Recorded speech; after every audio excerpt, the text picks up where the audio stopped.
PM Shri പദ്ധതിയുമായി ബന്ധപ്പെട്ട് നിയമവകുപ്പ് ഉപദേശം നൽകുന്നത് സാധാരണമാണെന്ന് നിയമമന്ത്രി പി രാജീവ്. എന്നാൽ അത് സ്വീകരിക്കുന്നതിൽ അതാത് വകുപ്പുകൾക്ക് തീരുമാനമെടുക്കാം. ദേശീയ വിദ്യാഭ്യാസ നയം നടപ്പിലാക്കില്ലെന്ന് വിദ്യാഭ്യാസ വകുപ്പ് വ്യക്തമാക്കിയിട്ടുണ്ടെന്നും മന്ത്രി പി രാജീവ് പറഞ്ഞു. ഇല്ല, അതെല്ലാ വകുപ്പുകളിലും ഫയലുകൾ അയക്കുമ്പോൾ നിയമവകുപ്പ് അഭിപ്രായം നൽകും. ഭരണവകുപ്പിന് അതിൻ്റെ അടിസ്ഥാനത്തിൽ നയപരമായ തീരുമാനമെടുക്കാം. അപ്പോൾ ഓരോ വകുപ്പിനും അത് സംബന്ധിച്ച് തീരുമാനമെടുക്കാം. ഇപ്പോൾ ഇത് സംബന്ധിച്ച് എന്തായാലും ചർച്ച നടക്കുന്നുണ്ടല്ലോ. LDF അത് വിശദമായിട്ട് ചർച്ച ചെയ്യുമെന്നും കണ്ടിട്ടുണ്ട്.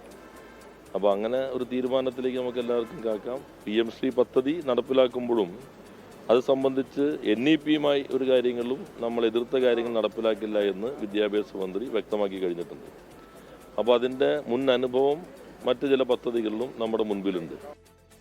ലോകത്തെവിടെയായാലും ഏത് സമയത്തും 24 വാർത്തകളും ഓഗ്മെന്റഡ് റിയാലിറ്റി പാക്കേജുകളും എക്സ്പ്ലെയിനറുകളും വിശദമായി കാണാൻ ഞങ്ങളുടെ YouTube ചാനൽ നിങ്ങൾക്ക് സബ്സ്ക്രൈബ് ചെയ്യാം.